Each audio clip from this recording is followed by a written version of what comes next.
Okay. Hi, everyone. My name's PK, and I'm joined here by Ryan and Ashley, who are my clients, members of the Property Investment Accelerator. And last week, Ryan DM'd me that he'd finally bought a house. And I asked him, do you want to share your experience? And he told me that one of the reasons he signed up to the Property Investment Accelerator was because he had actually listened to a few of these types of client interviews, and that is what him and Ashley, his partner, I think that's what got them over the line to kind of build trust and everything like that, which is important. So, these kinds of client interviews, you guys have probably watched them a lot. For everyone who's watching, we try to actually bring some value. So it's not just sales and marketing. We're actually trying to drop some nuggets and just, these are real people. They're people that didn't really know how to invest in property, and now they've got great deals. And by listening to them, you too can get a great property deal. So first of all, I just want to welcome you guys and say congratulations. Thank you. Thank you.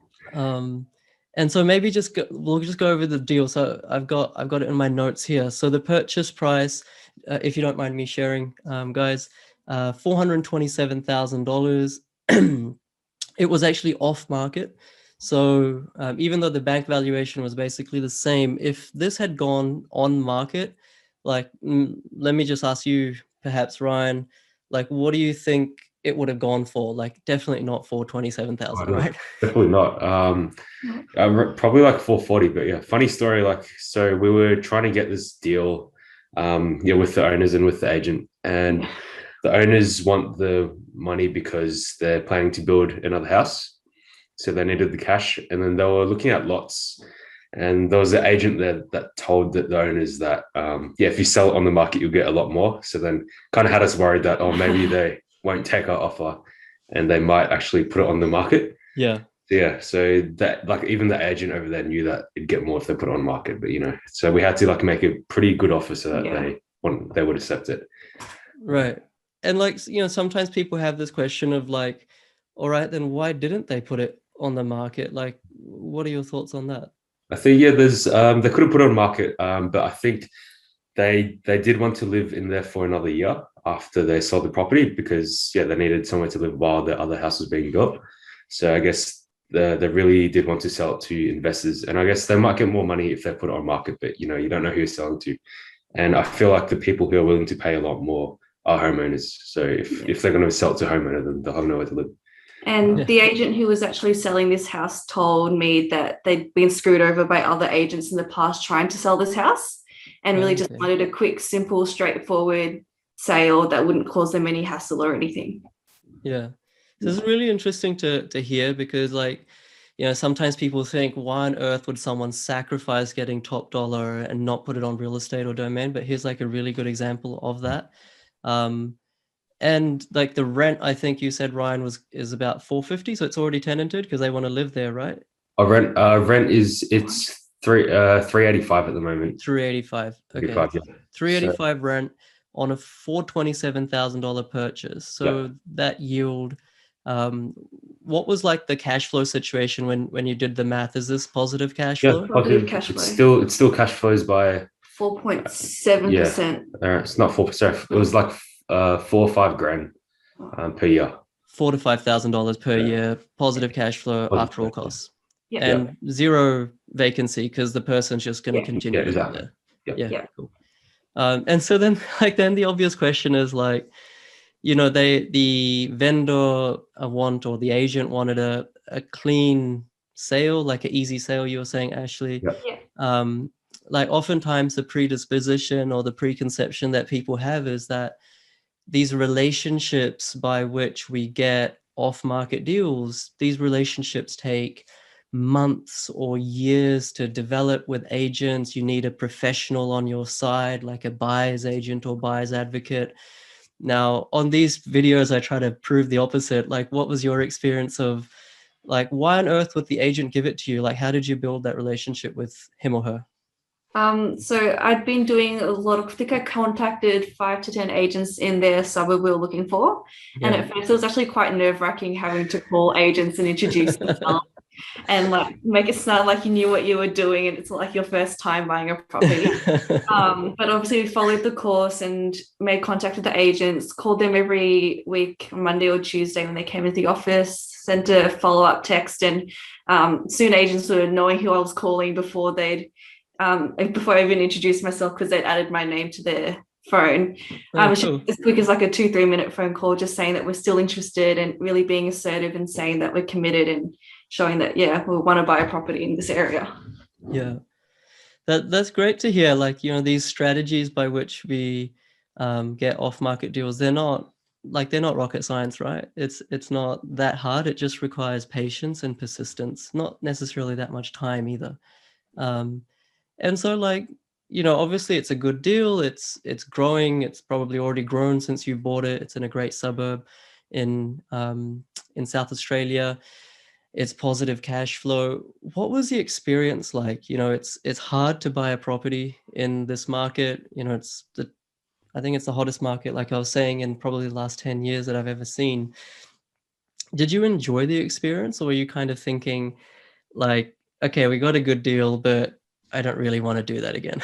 Like, be honest with me. Yeah. Is this the kind of thing you'd say, all right, well, if we're going to make positive cash flow and if we're going to get that growth, you know, I'd be happy to do this again and again? So it was the whole process. I wouldn't say it was easy. It was had to be very patient, very persistent. But like, you know, the course has all the steps laid out. So all you have to do is just pretty much follow all the steps. It did take time. So it took, we got our pre-approval, and we found this property on the 11th week. We were about to ask for an extension for our pre-approval. But yeah, so it took a while to get it. I was stressed. Yeah. There's like one property every 2 to 3 weeks. Yeah. I was like, this is too much. Like, the hardest part was the waiting game. So I think next time we're definitely going to pick a cooler market just for my own mental health. The process in itself of actually buying a house and doing it interstate was not too difficult. Yeah. And let's dive into that, because you guys are in Melbourne and you bought in a different state. Still to this day, I have people sort of questioning, how on earth can you buy confidently a property in another city or another state? Like how does that even work? Who does the inspections? And I always say that the property manager is the most important person in your team, because they do the inspections for you. And then the natural follow-up question becomes, well, how can you rely on them? How can you trust them? How did you guys build that trust so that you could actually say, actually, this is a good decision? It's a 10, 20-year investment. How did you build your trust in the property manager? It was, I guess, the same way you build trust in any kind of company you deal with. You look at the reviews, read what people say about them, and then call them up, ask them like specific questions. And it's all laid out in the course. But ask them specific questions to see whether they know what they're doing, and just see how they are as a person when you do talk to them. And then most of the time they're pretty nice. And like our property manager was very helpful. Like she did inspections for us for free. I think she did 3 in total for us. Yeah. And she was like, every time we texted her or called her, she'd pick it up. She'd always reply like very fast. So it's like we knew that she was pretty decent. And she was happy to give us like a full rundown on the property after she'd inspected it. Like, she met one of the properties she inspected. She got to meet the tenant who was living there already. She chatted to the agents who were selling the house for us, and just like, we could tell she was genuine, because obviously she's going to get money from us. But just, you can tell a lot by the way someone speaks on the phone, and she had our best interests at heart. So obviously we're going to do our best for her as well. Yeah. No, for sure. There's, like in anything, there's good people and not so good people. So there are ways to find those good people. And just out of curiosity, because there's a lot of, you know, husband, wife, or partners that want to embark on property investing together. Like, how did you guys do it? Like, who did the work, or was it shared, or like, did one person lead it? How was that dynamic between you two? Found the course. Well, I found the course originally. I think originally I was just looking at like ways to invest money, and then it came across property, and I was watching like just generic kind of YouTube videos on, you know, like the different things about property, like what is equity, all those little things. But then I stumbled across you on YouTube. I'm like, oh, this guy seems pretty good. Like, all these client interviews every week. I'm like, are these guys actors? I'm like, surely not. I still get asked that like every week. He was like, you post all these things, it has to be real. It's all based on stats. Yeah. Like, yeah. It's great that you don't use your own opinion and you just read off the data. Yeah, so I'm like, I convinced Ashelee to like, all right, maybe we should do this course because it seems like a very good option for us just to set up our future as well. Yeah, so I think with finding the SUBURB and all that, we did it together a lot. Yeah. But yeah, Ashelee is the better talker, so she talked to the agents a lot more than I did. But yeah, so good. You played your strengths. Yeah, and so then into choosing who was going to actually buy the property, because Ryan's like self-employed, he wasn't able to actually get a loan until the end of this year. But because I'm working as a nurse, it was a lot more straightforward and easy for me to get a loan. So that's what we decided to do for this property, and hopefully the next property he'll do, and then we'll go from there and decide logistically what's best. Yeah, I remember us having that conversation probably like 1 or 2 months ago or something like that, where we were going to get it under your name, Ashelee, and then by the time, Ryan, your income got to a certain level, then we could get the next 1 or 2 under your name and figure out a strategy that way. So and if you don't mind me asking, like, I always say this, and it's not to kind of sound arrogant or anything, but the course is not a cheap one. It's not like a $3,000 course. So like, what was it that kind of got you over the line? Because I only have one phone call with prospective clients. Like, I don't do like a whole, multiple phone calls and things. Like, what was it that got you over the line to say, actually, I'm happy to spend this money. There's going to be a return on investment. Everyone is trying to sell stuff in real estate, right? There's so many ads and all this sort of stuff. Like, what kind of allowed you to build that trust up genuinely? I guess if people are kind of asking themselves the same question, watch more of your videos. Look at your Facebook page. Look at how engaged you are with community. It just proves that like you're pretty legit. And I guess in terms of like buying in state and all that, like originally I did think you'd have to pay like $15,000 for a buyer's agent. We were going to go with the buyer's agent. Because through all the data you talk about, it's always like interstate seems to be the better purchase, but we're always like, how is it possible to buy interstate unless you have a buyer's agent? But we figured, because of your course, it's like if you always wanted to buy interstate, you don't want to be paying $15,000 every single time you buy a property. I'd rather just spend a bit of money on myself to just educate myself so that I can do it myself in the future. Yeah. No, awesome. Also, I'm glad you did as well.